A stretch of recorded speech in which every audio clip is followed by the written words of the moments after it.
Good morning. I think it's still morning. Please state for the record your name. My name is Norman G. Jelkin, Jelken. And where are you from? I'm originally from south of Kearney. I was born and raised there. I was born in Hasting, Nebraska, but I was a farm kid out there. And prior to my time in the military, I was going to Kearney State College and put a 1 year in Kearney. Brothers, sisters? I had 3 brothers. They're all demised now, but they all had served in the Marine Corps. So I was the last one Okay. to do that. While I was in college, I called my 2 older brothers. One had been in Korea. And I said to them, I said, you know, I just really don't want to go to college. I don't feel comfortable going to college right now. And I'm thinking about joining the Marine Corps. And they both gave me some horribly bad advice. My 2 older brothers, very bad advice. They said, well, I'll tell you what. They both said the same thing. They said, just volunteer for the draft, because the draft was going on. And then you can volunteer for the Marine Corps. And after 2 years, if you like it, you re-up and you get all this money. And that was the worst advice anybody could give a young man, because if you go in for 2 years, you tend to be not trained. They don't spend a lot of money training you because you're no value to them after 24 months. So what I did is I did volunteer for the draft. I volunteered for the Marine Corps. And after my training in Pendleton, in San Diego, I went to Camp Lejeune, North Carolina. Went on a Caribbean cruise with the Marines. Had an opportunity to go down the landing nets that they did in World War II. And then I volunteered for Vietnam. And subsequently, I ended up going to Vietnam. So my time as a stateside Marine was really limited because I wasn't that long in what I call real military, like you were, where you wore a uniform for a lot of years and understood military protocol. I have said I belong now to the Marine Corps League in Omaha. I joined about 4 years ago, and they made me their chaplain because I am a pastor. And I have said to them I didn't feel comfortable around these guys because all of them had 20 or 30 years in the Marine Corps. And my expression has always been, well, you know, you guys got more time in the chow hall than I ever had in the Marine Corps. So I'm just a combat Marine. I wasn't a stateside one. So it's a perspective maybe. And of course they just laugh at me. What did you join as? When did I join? No, what did you join as? What job did you do? I was it was called, my MOS was 2531, which was a field radio operator. What you did is it gave you some basic schooling on radios, but as a field radio operator, I was assigned that you basically got at that time, then I think what they called it was a PRC-25, which was a field radio, and then a cipher unit that attached to the bottom. And we didn't get the training that the 0311s got, which is the grunts.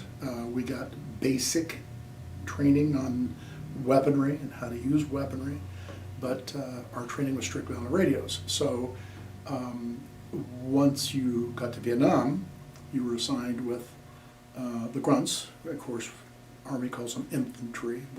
Marine Corps is never an Army, so you have to look at it a little differently. So I was basically assigned to an 05 howitzer battery, and then I was assigned to the grunts, and then at the end of my tour was also, they were removing the 1st and 3rd Marine Division out of Vietnam. So I was reassigned with the 51st ARVNs and then the 10th Korean Marines to do a support effort up the Ashaw Valley, which was the Northwest Valley going all the way to Laos. And we were there to make sure that the North Vietnamese didn't try to invade and blockade or pinch off the Marines as they were leaving Vietnam. Can you describe for us when you first entered into Vietnam? Well, I would share with you that all the training in the world doesn't ever equate to those experiences. And I'd also share with you, through time, I've realized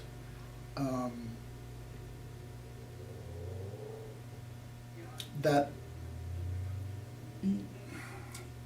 when it comes to military participation in a war,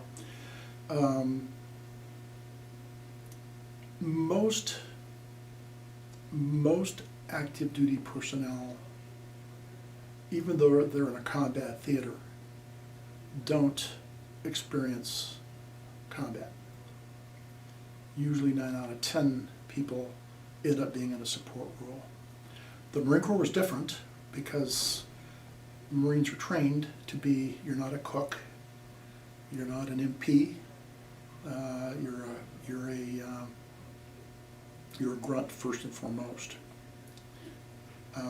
When I first arrived, when I left Camp Lejeune, North Carolina, they sent us to Treasure Island, San Francisco to leave. We left as individuals. We were not with units, which also makes it very difficult because you really didn't know anybody that you're going over there with. And from Treasure Island, San Francisco, we went to Okinawa, and at Okinawa they swapped out our military stateside clothing. And the other thing people don't understand about the Marine Corps, because it's a department of the Navy rather spend their money on ships than on Marines. And I think that if you talk to a modern day Marine today, you find it's the same thing. I was issued a set of jungles that had the back cut out of them, had blood stains all over them. I was issued a helmet that had a hole in it, and the guy that issued it to me said, well, that's just good air conditioning. I was issued a set of jungle boots that were almost worn out, and that's what I left Okinawa with, and a haversack, which is just a small sack, a haversack that you put over your shoulders. Once I got to Da Nang, they moved us to the 1st Marine Division, and at that point they issued us our weapons. Through the time in country, as somebody would leave, you always got the blessing of the giveaways, that the things that they didn't need. So eventually I got a decent pair of boots that fit me. Some of the first reflections, as you would find with almost all veterans that served in Vietnam, and it's changed so much. I've been back now 3 times. As a pastor, I've helped start churches there. So I've gained an insight to Vietnam that I didn't have back in 1970, 69, 70, 71. The first impression I really had was a smell around Da Nang. The smell was horrible, and the stench was incredibly bad. You must keep in mind that Vietnam, being tropical as it is, the humidity is very high. So one would think it's smog, but it's not. It's just humidity, and everything hangs on that. But that was the first thing that struck me. And then, of course, the second thing is when I left 1st Marine Division, they had sent me down to a place called Marble Mountain, which was west of Da Nang, just a little ways, to work with an 05 howitzer battery. So a guy in a Jeep took me down to Marble Mountain.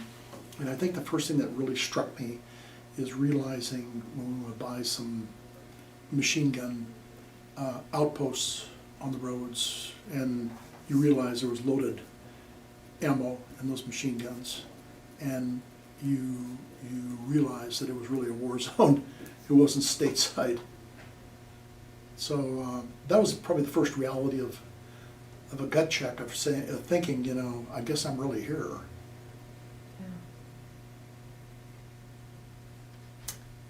Do you remember the first mission you went out on once you got down to Marble Mountain? Well, see,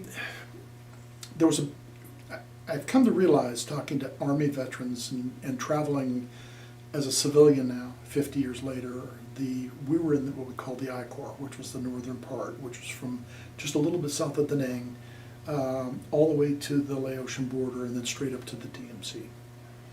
The Army was controlling the 2, 3, and 4 Corps. There were some Army units in the E-4, but not that many when I was there. They had already departed.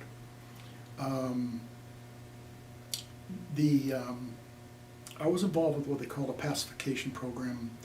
At that time, the Marines fought the war differently than the Army. So our perspective was different than an Army veteran. And one thing you will learn as an interviewer, we all have different stories to tell and different perspectives of what we did, because truly everybody's experience is different. Mm-hmm. So you tend to appreciate all of them, but understand that one's perspective is always different. In all the years I've thought about this afterwards, just like seeing an auto accident with three people could see the same accident and have 3 different stories behind it. I've always tried to be objective in my life. I've always been an optimist. I've refused to let those memories ruin me. I always tried to make the best out of every bad situation I've ever been into.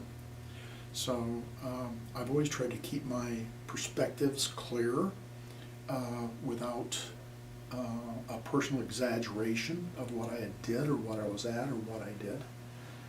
And quite frankly, it's more of a humble approach of understanding your own humanity, because I was no hero. I just was there and did what I had to do. I was involved with 4 different operations, Marine operations. The last one being Cannonball Falls, which was the last Marine operation in Vietnam. We basically, if you weren't at a hill, the Marine Corps was different than the Army in that respect. The Army had large bases, some of them were very large, and the Air Force had large bases, but the Marines didn't. Their bases was like an 05 howitzer battery with 100 men, and the size of I would say a postage stamp. They were like a football field, was the largest they ever were. There was a large base for the First Marine Division north of Da Nang, but the greater majority of Marines, the combat Marines, were not ever on a base. I was blessed with in my tour, I got 1 hot meal. It wasn't hot, it was prepared though and brought in a helicopter.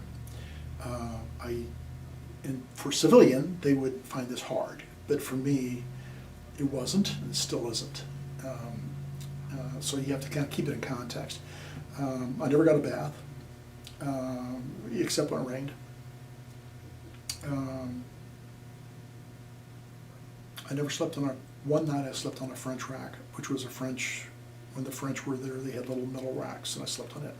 Other than that, I didn't. I never got an R&R, except for one day I had a chance to take a truck back to division headquarters to get the mail, and slept on a cot for about 4 hours. I'd get my haircuts on the Vills. In the Vills, we'd get a haircut, and when you got a haircut, you always had somebody standing behind the barber with a 45. So, because they used a straight razor, so you always want to make sure that he didn't decide to take liberties against you that were inappropriate. Mm-hmm. So, it's a little bit different story than other veterans, because we didn't have air-conditioned places, we didn't have Dairy Queens, we ate C rations the whole time when I was over there. So, and that may sound harsh to a civilian, but to us it was okay. It was not, that's a minor inconvenience, quite frankly. I was involved in firefights on a regular basis. I lost my hearing at a place called Fire Support Base Dagger, which was a small outpost, very small outpost on at the very tip, the northwest corner of the DMZ and Laos and Vietnam. It was right up on the corner, which was the apex of the Ho Chi Minh Trail. So Marines, 80 men would be up on this fire support base Dagger at one time or other. They'd helicopter in ammo, and you'd sit up there and you'd shoot. And the Marines used, we didn't have air support by then. The air support had been long gone. What the Marines did is they used the artillery as their support. So all the artillery was placed within a matrix of where the Marines were out in the bush, so that they always had artillery support from any direction that they had to go. And so we, at that point in the war, which I found that veterans earlier didn't experience, the North Vietnamese had gotten from the Russians 122 millimeter rockets that they were shooting at us. Those were 6-foot long tubes of TNT that they would rain down on you, and that's where I lost my hearing. So, how's that for an answer? Truth? Mm-hmm. Can you share with us, you said you're a radio operator. I'm just kind of curious as to what you did as a radio operator that you can tell us while you were in Vietnam, if you did actually do that. I did do that, and I've also thought about that many times. I was actually one of the luckiest men in the world, because as a radio operator, everybody protected you. You were the link to the outside for them. I found that especially true with the Korean Marines, because the Korean Marines and the Vietnamese needed U.S. artillery, Marine artillery up there, but they assigned Marine radio operators with them, so there was good English being spoke to the firing batteries where they were. My job was to carry a map. We were always given a map to where we were, so I always knew where I was. And with the grid coordinates, you could determine your grid coordinates, and you would stake out your grid coordinates at daylight, so you would know when the direction of fire would come in. Even in the northern area, we had what was called free fire zones, no fire zones, open fire zones, which was really horrible, because the government had determined, U.S. government had determined, that there were some places they didn't want you to shoot into. So if you were taking rounds from an area like that, you couldn't shoot back. There were other areas that you had to call before you were allowed to shoot back. And then there were other areas that were open where if you needed to, you could. So as I said, I would every day, if I was out with a group, usually 10 Marines is usually what we were out with, in the afternoon, wherever we were going to set up for the night, we would I'd post my grid coordinates, usually taking a stick to field north, and usually on my left would be my west stick. And then I could figure my clock to figure out where I was at and the grid coordinates I had to have. I also carried a pen light battery, a small pen light that had a very small, faint light. At midnight, we had to reset our cipher equipment at exactly midnight, which was a probe that went on the back of these cipher units, and there was like rods in them, and there was numbers on them, and on these rods, and they would slide back and forth to get distance out of the little box. And at the stroke of midnight, you had to punch that into that unit, and then if you didn't find communication with other people that did it in other areas, you'd go back to the original one, and there'd always be somebody there waiting in case you couldn't get it to work. So they would give you another grid or another number system to work, because what was happening is the unit was scrambling, so that our communication was scrambling, so the Vietnamese couldn't pick up on what we were saying. Another thing that was a little bit striking that most people wouldn't have known is that when you were out there, during the day you could talk on the radio, but at night you whispered. So on the radios at night, you would turn the volume way down when you're receiving, because you didn't have earphones or anything, but you turn the volume way down, so that, and you lay real close to it so you could hear it. And then when you were speaking, you would turn it way up and hit the the little handheld thing so that you could get your volume out there, and then you quickly turn it back down again. So that was the only way that you could really effectively communicate without a fear of people hearing you that you didn't want them to hear you.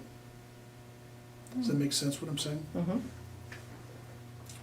I felt like I was more of an ambulance driver because my job, what I was doing was making sure that the guys that I was with had constant communication. So even in firefights,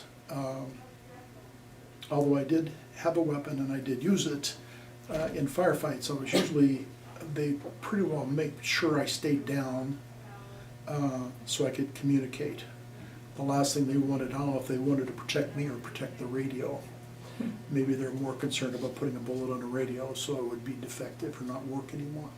So the key was then I was always kept down as much as possible. We had a little whip antenna, which was a little tape, or a tape antenna, which was a little narrow band of metal, and it was about maybe this long, that was over the radio.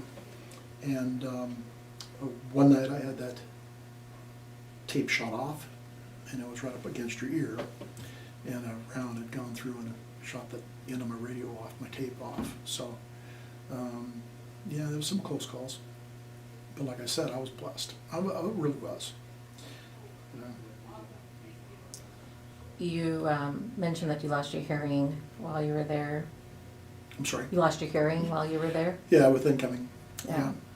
Was that when, during your time in Vietnam, was that? At the end. Right at the end? Yeah, at the end. I had to be medevaced out, which is also kind of funny, I found out later. The Army would award, if you lost hearing in the Vietnam, the Army would award you Purple Heart. Mm-hmm. Marine Corps, the only way you get a Purple Heart is they put stitches in you. So if you got rounds in or shrapnel in you, if you didn't get stitches, you were not going. And then also in the Marine Corps, you didn't feel comfortable even considering even requesting a Purple Heart. I mean, it just was not. There was enough carnage for people that deserved it, let alone those who may have gotten a scratch. Does that make sense? Mm-hmm. Yeah. It wasn't about awards and it wasn't about medals. It was a matter of surviving the darn thing. So that was your last mission in the country, right after, before you got medevaced out? Yeah, I got medevaced out for my hearing, but I also came back. Oh, okay. I came back for a while, but that was the last at Dagger, where I was at. Mm-hmm. Pretty minor, actually. So I know that Dagger, Fire Support Base Dagger was your last mission. And then you mentioned a little bit earlier about pacification program. That's Right. The pacification program was set up probably long before I got there. I've learned that the Marines fought differently than the Army. The Army, as I understand, would move in and out of an area. They bring in their helicopters, they move in, they move out, they be gone. The Marines didn't do that in that Northern I Corps. They stayed in the villages.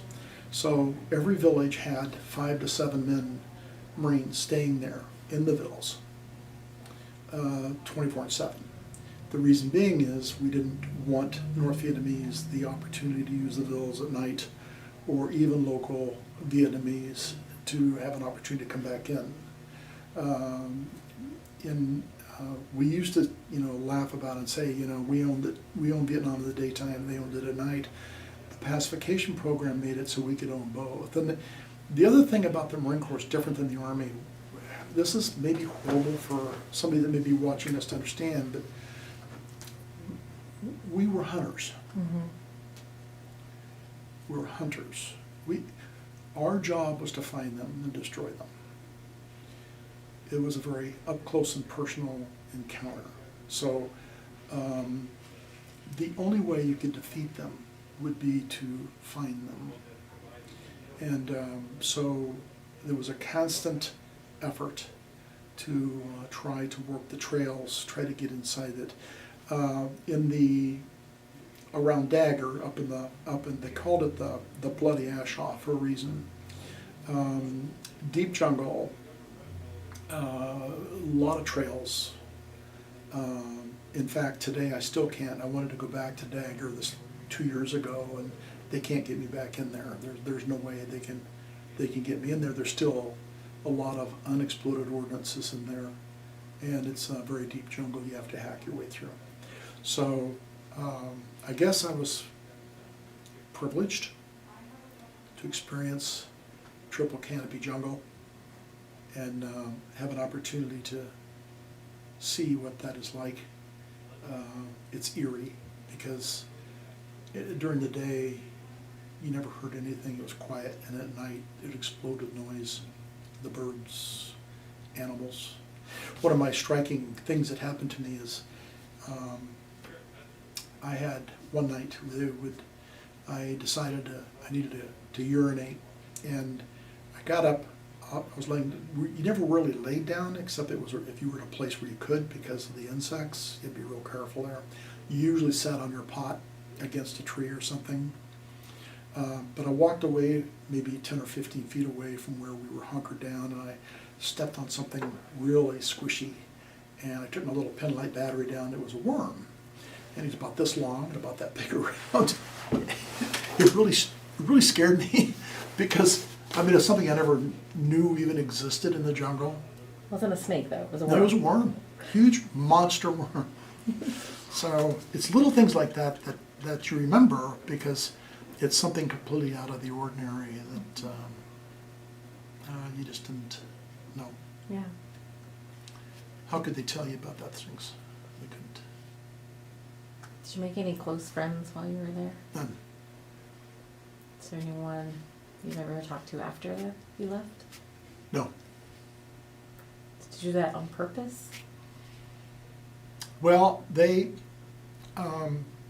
rarely ever talked to each other about our past. We didn't really want to get to know much about them. I did have one of the guys on Hill 55 when I was on that hill, and there was an 05 battery, probably about 80 Marines there. And he had talked to me when we were getting sea rations one day. He said his sister, who wasn't married, and I wasn't married at the time, he said, "Why don't you write her a letter?" And I said, yeah, I'll write her a letter. So I wrote her a letter, and she wrote a letter back. And keep in mind, it would take months before we ever got a letter back. And he was from Oregon.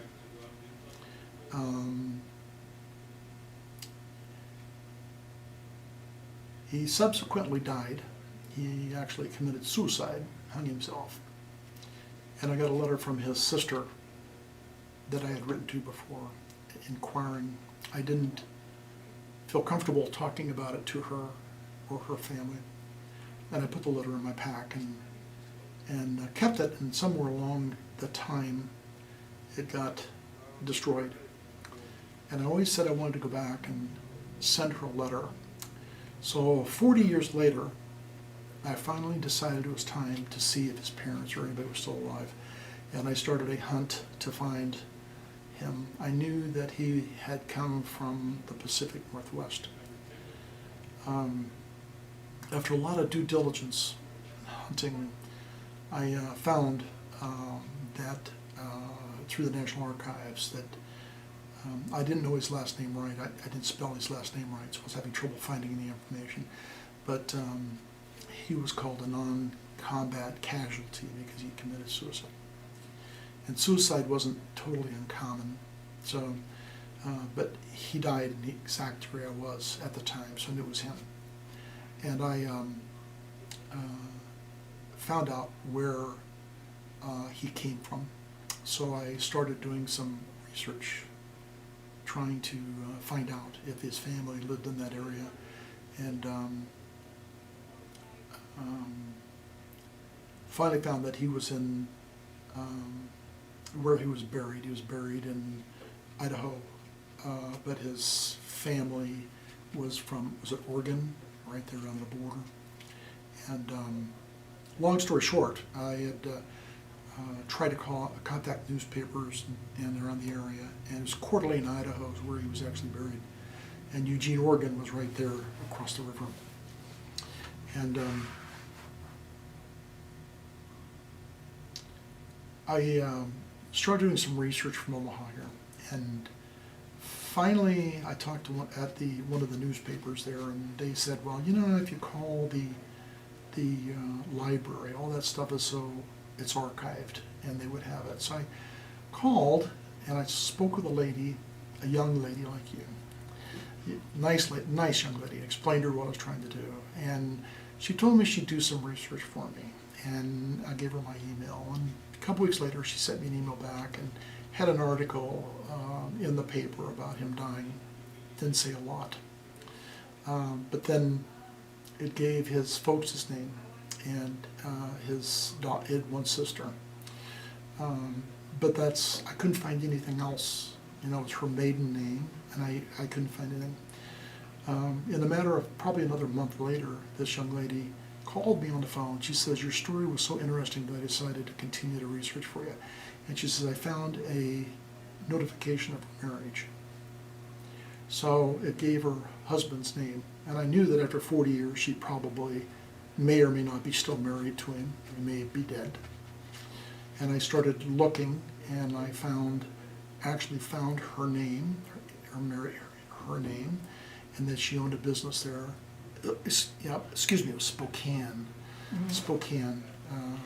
That's where she was at, right across the river from Coeur d'Alene. Yep. I apologize.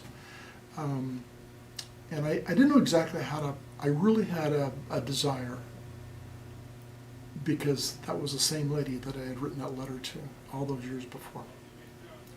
So I finally got the presence of mind to call her on the phone. She had a business, and she answered the phone, and I was very concerned that she would think it was somebody crazy calling.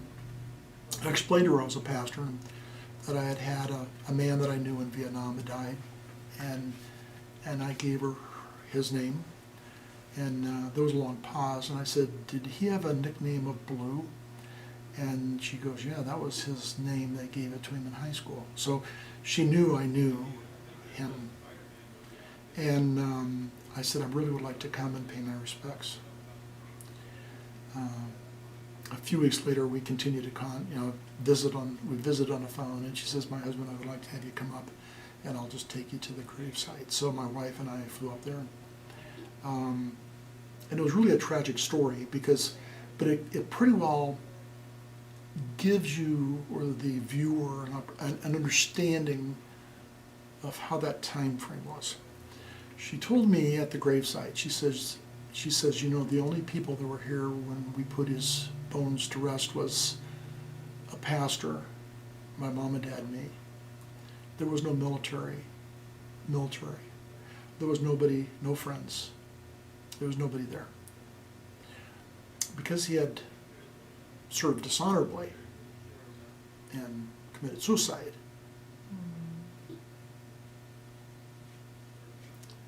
Marine Corps was funny about that stuff. So it was a dishonorable way to die. So he wasn't given a military internment. But that was 1970. But it shows you also how the attitude was difficult for people when they came home. I don't mean to make this a downer for anybody that's watching this. Okay. So it is what it is. That's your story. Well, there's a lot more to the story than that. So I did go with some Korean Marines on an op where they found a weapons cache of different war material, and they found in that cache of weapons, they found a Thompson machine gun, and I asked the corporal that we were with, this Korean Marine. I said, you know, if you want that? Yeah, no, we don't want it. You can take it. So I put it on my back, and I took it back to the Hill 55, and I asked the armor to check it out, and he goes, yeah, it's fine. Cleaned it up, and because it shoots 45 rounds, the same as what my pistol did. We carried 45. So I put that on the back of my pack. I never used it, but others did. They always knew where my Thompson was on my pack. And I used to tell people, you don't really understand what a firefight is until you run out of ammo. Mm. You understand what a firefight is when you no longer have anything to defend yourself with. Yeah. I know, it sounds like maybe I'm trying to come off more than I am, but I'm not. It is what it is. It is what it is. I received a unit citation from the South Vietnamese government, unit citation, an individual citation from the South Vietnamese government. Today I'm wearing clothes that I wore. I belong in the Marine Corps League, and I'm wearing clothes. We did an interment for a Marine aviator, so we always dress up accordingly when we go to the National Cemetery and pay our respects. So that's why I'm wearing what I'm wearing. Would you tell me about when you returned? Well, it was difficult because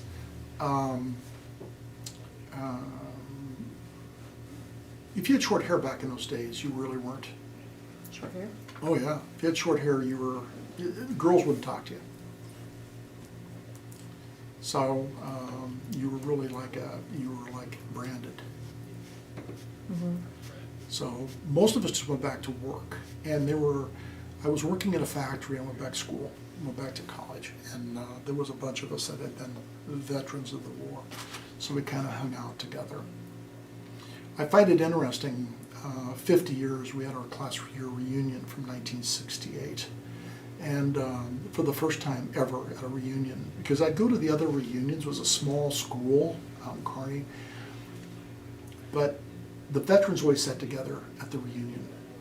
They always sat together. Everybody else would go do their thing, but that nucleus of guys that had been in Vietnam always sat together and visited. We're like in our own little world. And in 2018, when we had our 50th reunion, they actually, for the first time ever, recognized that there were classmates that had fought, had never been mentioned other time, and they asked us to stand up and say, where we were, who we were. I did stand up, but I made a comment to my classmates. I said, does anybody know how many of our classmates fought? Does anybody know if any of our classmates didn't come home? Does anybody know how many of our classmates were wounded? And of course there was no response, because for them it wasn't important. It wasn't important to them. They had avoided it. They at that time, for whatever reason, it was not a patriotic thing to do. When in my first semester of college in 1968, I was in a poli-sci class as a freshman. And the class there was too many people in the classroom. And we're standing, a bunch of us guys are standing in the back, there's no chairs. And the professor came in, he says, I see we have too many people for this class. And he says, well, all you guys, look to your right, not look to your left. He said, in 6 weeks, half of you will be gone. So then we'll have classroom space. Because what was going on was the schools were basically helping the draft and notifying the draft boards of potential candidates. Really? Oh yeah, absolutely. Because at the time, right, the draft, if you weren't drafted if you were in college, right? Yes, but they would make it purposely where you had to carry a 2.0. Okay. And they were weaning out people. They were purposely weaning out people if they could. And a lot of people were going to college not to go to college, but just to avoid the draft. Right. It was surprising, even some of my fraternity brothers. I had a fraternity brother that, because I joined a fraternity the first year I was there at the very beginning, I have had nothing but the deepest respect for him.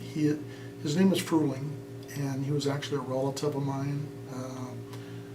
Not close relative, but he was a relative. And he was a senior when I was a freshman, and he got his degree and was drafted. And he left. When I ended up going into the service, my folks sent me a letter and told me that he had been killed in Vietnam. And I always felt really bad about it because I really liked him. When I was back in Vietnam the last time, I was with a group called the Battlefield Tours in San Antonio, Texas. And we were visiting about, they asked me if I knew any people that had died over there, and I said, yeah, I did. And I said, one was my relative. He died before I went over there. And they asked me what his name was, and I told them.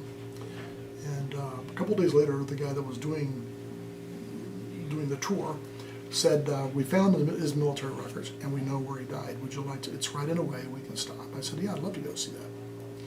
So we went to this place out by this hamlet, and then by a rice paddy where he died. I had never heard or read about his record. Now, he was in the Army at the time. He had less than probably 30 days in country, maybe 40 days in country, and was in an armored personnel carrier, which was ambushed. And they apparently started driving into this paddy. It was a dry season, and they hit a mine or something, exploded on him. He and went on fire, and he started pulling people out of this thing. As they're waiting for a helicopter medevac come, they were behind the carrier. He started dragging wounded out of the carrier to the bird when the bird came, although he was wounded. Went back 2 times to get people and drag them back out. He was wounded for the 3rd time as he and the last guy were trying to get on the bird, and he died. And he was killed there. Now, the perspective I'd like to give to viewers, and I think it's extremely important for them to understand, it's not the amount of time you have in a combat zone. That isn't a measuring stick. You could be in a combat zone one day. You could have one experience the first day in a combat zone that can destroy you for the rest of your life. It's not saying, well, I had 2 tours. Well, what did you do for 2 tours? Were you in the 1st Marine Division in north of Da Nang and never carried a weapon? Well, I had 3 tours. Well, what did you do for 3 tours? There's nothing to do with that. It has everything to do with your actual experiences that you dealt with. Does that make sense? Mm-hmm. How was that experience for you to see what he had experienced? You know, because you went to visit that area and learned about what he did. It troubled me. It really troubled me when they read his citation. When I finally, because I never read his citation, so I didn't know that.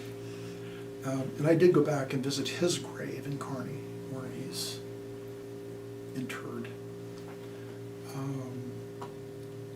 I have as most war veterans have, a deep respect for those who died. My brother, one day, years ago, he was a Marine officer and he was an aviator.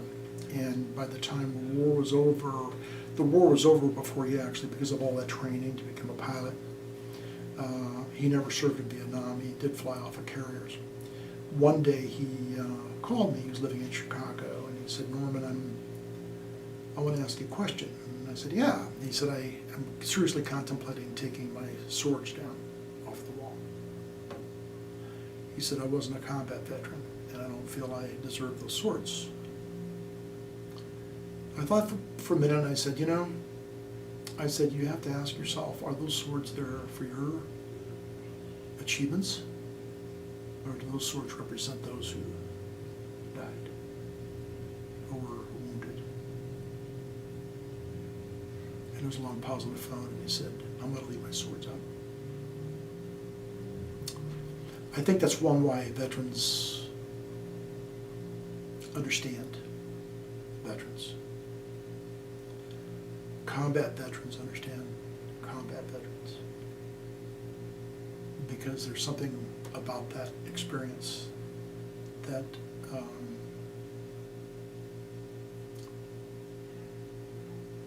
is continuous through all the generations and all the wars.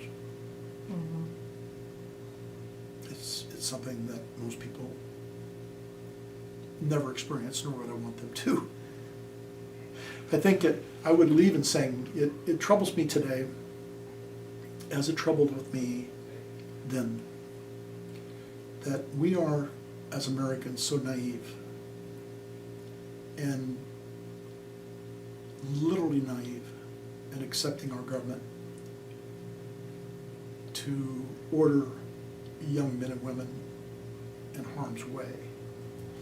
When I look back at Vietnam, I realize that McNamara was absolutely wrong.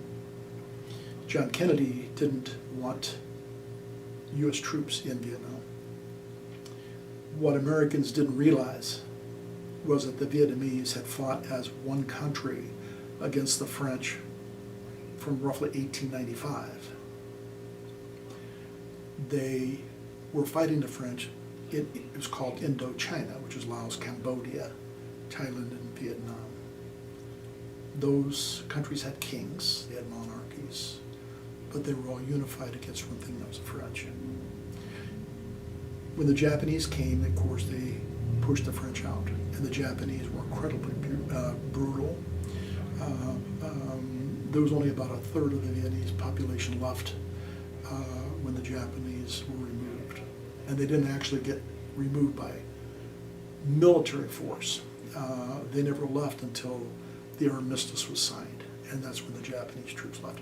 But what the Japanese did is they basically changed the rice cultivation into more of sugar cane, things for the war effort, and they would actually take the rice from Vietnam back to their own troops, and also, so they starved the Vietnamese out.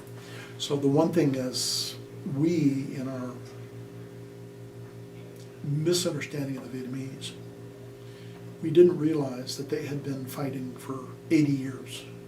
Generations had fought, foreigners. We didn't realize the suffering that they had been through in the generations before them. We didn't realize that there was no way to win that war. I wrote my brother a letter once. I said, the only way we'll ever win this war is to kill everyone here. That'd be the only way. You'd have the land, but the people would be all dead.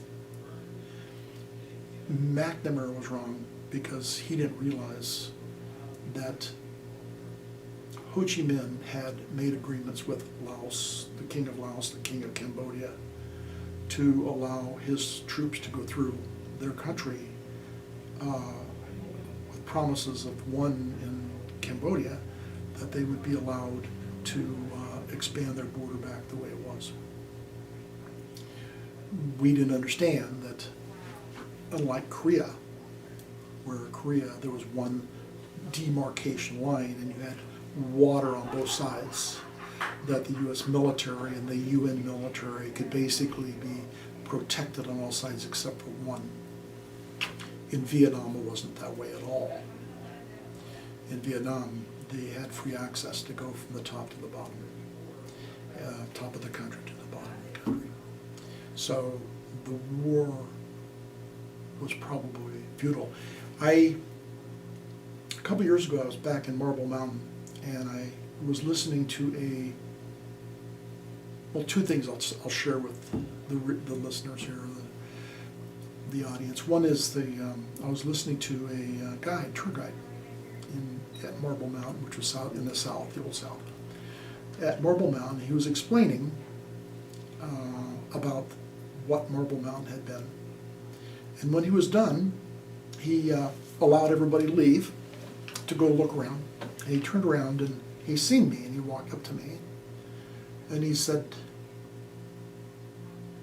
"Were you here before?" Well, it's a communist country, and at that time it was my first time back, and I didn't really know what to expect anybody, what they would be leading to. And I knew at my age, he probably figured I had been. I said, yes, I was a Marine. I had fought here at Marble Mountain years ago. And he looked at me and he said, "Who do you think won the war?" I felt a little bit trapped because I didn't know exactly what to say to him. And I responded, I said, "I guess the people won."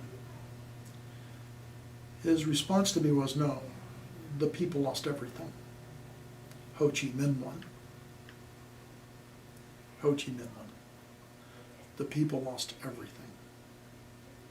If you study the history of Vietnam from the time that we left on, there was mass starvation when the communists took over. The people basically were incarcerated in their own country. Those in the South had learned about democracy by being around Americans all that time.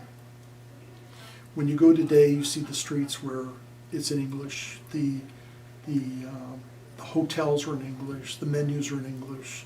You see five-star hotels, you see beautiful roads. Da Nang is an absolutely beautiful city. But the one striking thing you see about South of Vietnam today, rather than the North, is that in the South you see crosses up all over the place. You see Christian churches being established all over the South. And as a pastor and as one who has helped now with establish 3 churches south of Da Nang, southwest of Da Nang, one of my friends who's a Vietnamese family, I'd asked her one time, I said, aren't you afraid that the communists are going to stop this? And she says, they can't stop it. It's a groundswell. She says, Americans don't realize what they really did. They helped us understand. They helped us understand. So our war wasn't in vain. It just, the results were different than we ever anticipated 50 years later. Completely different. And maybe so much better. And I really don't think that they'll remain a communist country forever, because the people, even this many generations past, still understand.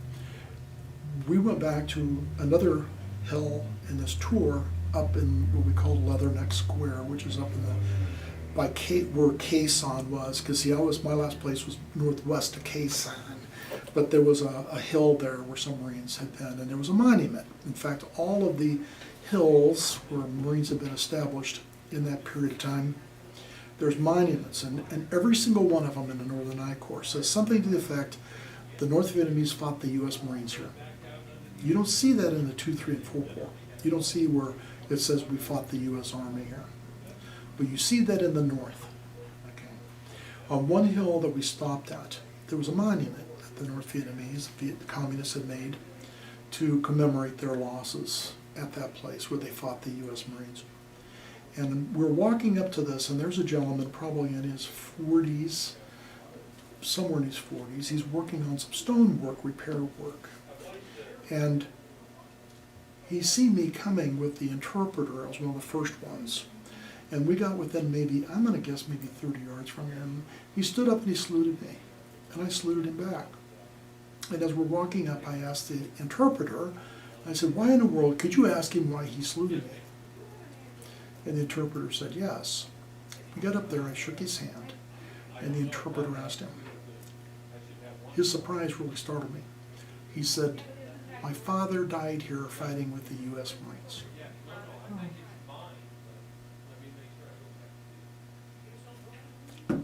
What else can I say? I mean, it all ended up good. Any other questions for you ladies? No. I mean, I'm sure there's plenty more, and we could probably sit here and talk the whole day. I don't think I've even gotten into some other things, but I mean, I just wanted to get something from you. But no. Do you have anything else you want to share? Well, only that a veteran has trouble talking about the things that they did. A real veteran has trouble talking about the things he did. In some ways, those things need to go to the grave, because there are no purpose for anyone. There's no purpose in them. Unfortunately, war destroys everyone, no matter what side you're on. War destroys everyone. Those who die probably were the most blessed, because when they die, it's over for them. They don't have to spend their lives thinking about these things for the rest of their lives. They don't. Whereas those who survived, in some cases, never survived at all. You have to be extremely strong-willed to say, I'm going to move beyond this now and have a life. You have to move on. I had an uncle that was in World War II, and he fought in Italy, and he also fought in North Africa. And a few years ago, I was sitting with him in his home, and we were sitting together by ourselves. And I sat there by him, and I said, Uncle Clarence, all I said was, does it ever go away? He looked at me and smiled, and he says, no, you'll carry those things for the rest of your life. So that made me realize it doesn't make any difference what the war is, whether it's Afghanistan or whether it's Korea, whether it was Vietnam. And shame on our U.S. government for trying to convince young people that it's a patriotic thing. Shame on them. Thank you. Thank you.